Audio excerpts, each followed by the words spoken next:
Hey, welcome. I am your brother OJ Kenyatte Johnson, and this is The Blackmore. Now, here at The Blackmore, as you know, our mission is to educate, motivate, and uplift black people worldwide and everyone who loves us, regardless of race, religion, or nationality. If you love black people, then this is a platform for you, and I'm glad to be here speaking with you today. So we're going to talk about a great movie, The Harder They Fall here. This is a fantastic Western, action-packed black movie that I loved. I've been waiting for this sucker to come out for so long, and I saw it on the big screen. It's out on Netflix at this point as well, but let's just jump right on into my review and my commentary. Hey, okay, so let's jump right into it. This is my review, my commentary, my response, my first reactions to the action-packed movie, The Harder They Fall. Now, this is a movie that was written, directed, and composed by James Samuel, a.k.a. The Bullets. I never heard of this brother before, but this is his first time I heard directing this type of a movie. Fantastic movie. Right from opening scenes. Again, it's a black western or black cowboy movie. I absolutely love this movie. Now, the first thing I wrote down a couple of notes here, just because I can start rambling. You already know when it comes to talking about the upliftment and promoting black people and our greatness and our imagery. Like my kids say, don't get dad started. All right, because I can start rambling. So let me get straight to it. Number one. I love this movie right from the opening scenes. So one of the things that it tells you right up front is that the story is fictional, but the people are real.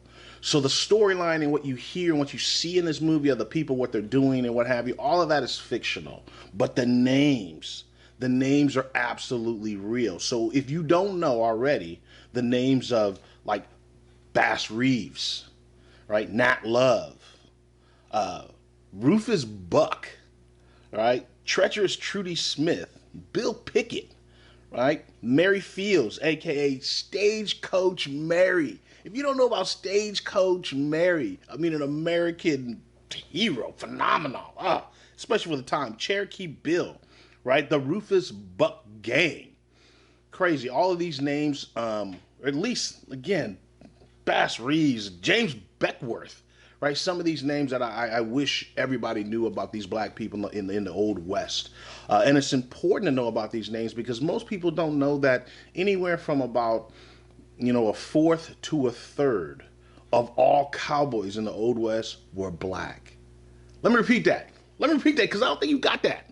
Okay? Again, between about a fourth and a third at any given time, a fourth to a third of all cowboys in the Old West were black. But you never see that representation. Ever. Ever. And that is a child that's something that used to drive me crazy. So I love that fact that we're talking about real names, real people that lived in the West. You can look these names up on Google and see what they did and why they're so important and things of that nature. The movie was beautifully shot.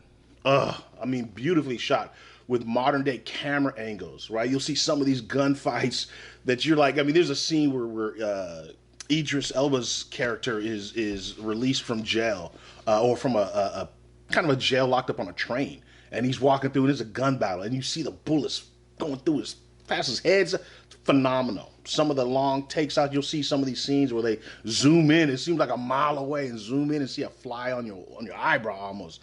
Absolutely incredible. Beautifully shot.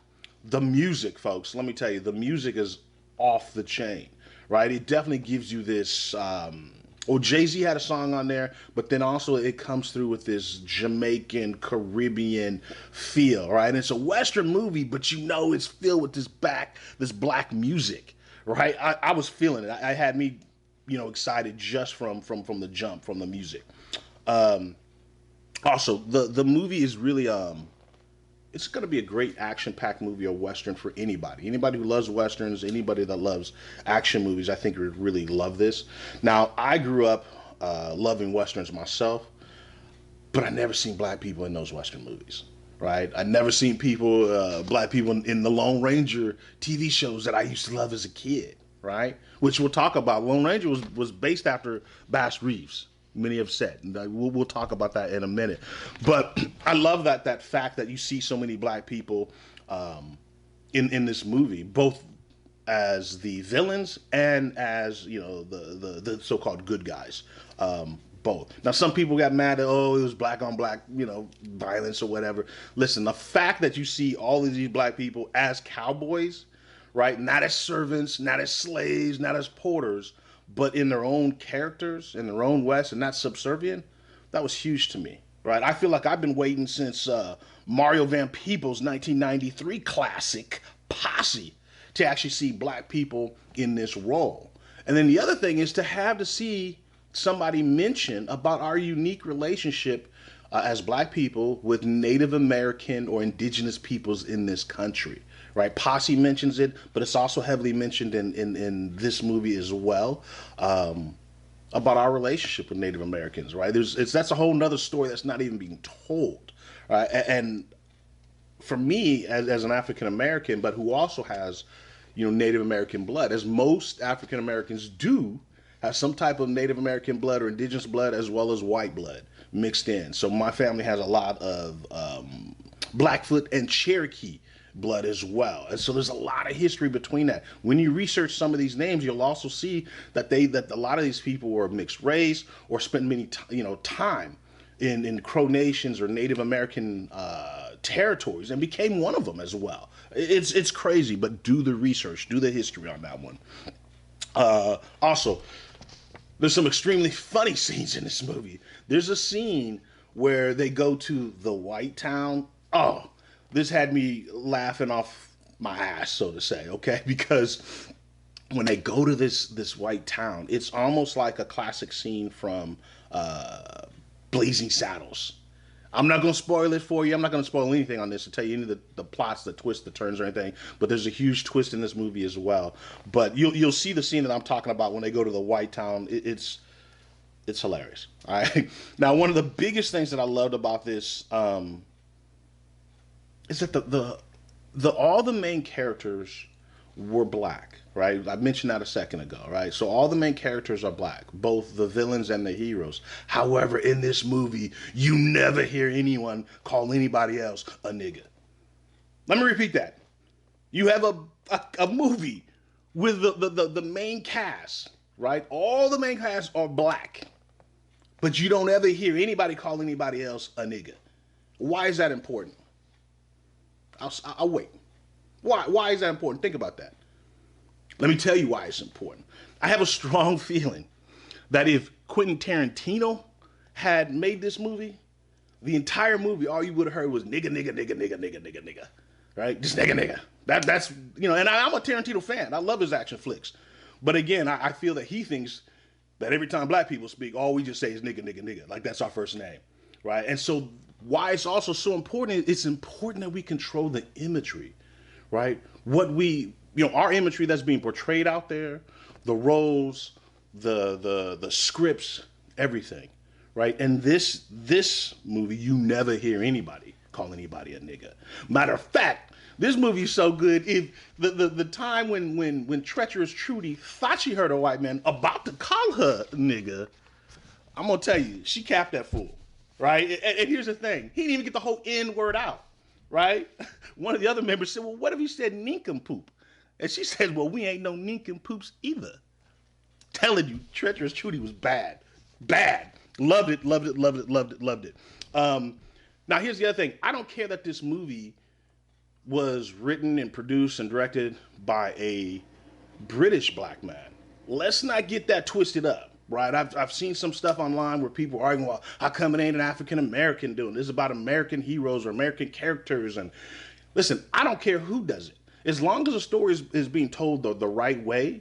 Right, you don't hear all nigga, nigga, nigga, nigga. Right, and the main fact that these are strong black images on both sides. Right, they not stepping down, they're not stepping and fetching, they're not, oh yes sir, we got none of that. So I don't care who makes that type of film, that imagery, we need to get it out. It's super important that our kids see more of that. The three main female characters. Let me talk about that real quickly. phenomenal. These are some strong, badass women. I'm telling you, they are strong and independent, and they're strong in their own right. They don't need a man for nothing. They don't need a man to tell them nothing. They running things, and I love it. This action packed. Listen, and the thing that you see about these three females, right? They weren't hoes. They weren't tramps. They weren't out there shaking their ass, right? But through the entire movie, they kicking ass. They kicking men's ass and women's ass. They kick anybody that gets in their way. It kind of reminds me of some of my cousins that I know. I got some female cousins that they can throw them hands. Now, they grannies now. They old like me, they grannies. But you know who I'm talking about. You know, and it ain't just one of y'all. I got a few female cousins that didn't play. Never did play and would throw them hands as well. So you better be careful who you're talking to, right? And that's who you have in this movie, right? They're unapologetically strong, black, and have their own agenda. And it was so good to see without having to bow down to any type of man. I love that fact. Now, also, let's talk a little bit about some of who are these real people, right? Because again, the story is fictional. Fantastic fictional story. It'll have you trapped within the first seconds. The first scene, the opening scenes will have you on the seat of your chair, right? Like, what is going on? It's a crazy opening scene. It will have you trapped. Real quickly though, let's talk about a little bit about some of these names. The real Bass Reeves. Right, you'll see Bass Reeves in this movie. Who was Bass Reeves? If you don't know about Bass Reeves, that's why I want everybody to know about it, right? Bass Reeves was the baddest lawman in the Old West, right? This guy had over 3,000 arrests of outlaws throughout the territory. Spent years in the Native American or chasing people also through the Indian territories or indigenous territories. I mean, incredible lawman. James Beckwith. You don't know about James Beckwith, go look this dude up. Frontiersman, fur trader, explorer, lived with the Crow Nation for years, married the Crow chief's wife, and become like a chief within that nation as well. He also created Beckwith Pass through the Sierra Nevada area. Right, so this is coming through California, Nevada, what have you, during the opening of the West. Right, Bill Pickett. Bill Pickett is the rodeo star, a true cowboy, the king of the rodeo, the rustlers. I mean, the bulldogging. Had a whole style of rodeo created by this black man by the name of Bill Pickett. Look him up. Mary Fields, aka Stagecoach Mary. Again, one of those three main females who didn't take any mess from anybody. And the real life Stagecoach Mary was just the same, right? She carried a shotgun with her. She was not getting her stagecoach hijacked, right? She actually was one of the first African American woman who became a star as a route runner for the U.S. Postal System. Right, the U.S. Postal System. When you see them Wells Fargo commercials, right, with a guy on the horse and all that kind. Listen, this is like Stagecoach Mary, what she did in real life, but you never see a black woman portrayed like that, right? You will never hear that story. Go check her out. Now, some of the villains. Let me get back. Nat Love. We got to talk about Nat Love real quick because he was a true cowboy, all around shooter, expert shot, everything. Go check out Nat Love. Now, the villains: Rufus Buck, Cherokee Bill, the Rufus Buck Game, treacherous Trudy Smith. These are all people that actually lived in the Old West. Some of the deeds are so nasty, so I don't even want to get into what they did, but they were true robbers, murderers, killers, thugs, whatever you want to say, back in the Old West. So I'm not going to take up more of your time. Check out some of those names. Check out the movie They Hard or They Fall. I've seen it on big screens and I've seen it on Netflix as well. Excellent movie. I highly recommend it. It is super action-packed from the opening scenes. You're going to love it. Drop in your thoughts, your comments. Let me know if you saw the movie, what you thought about it. And I appreciate it. All right? Much love, y'all.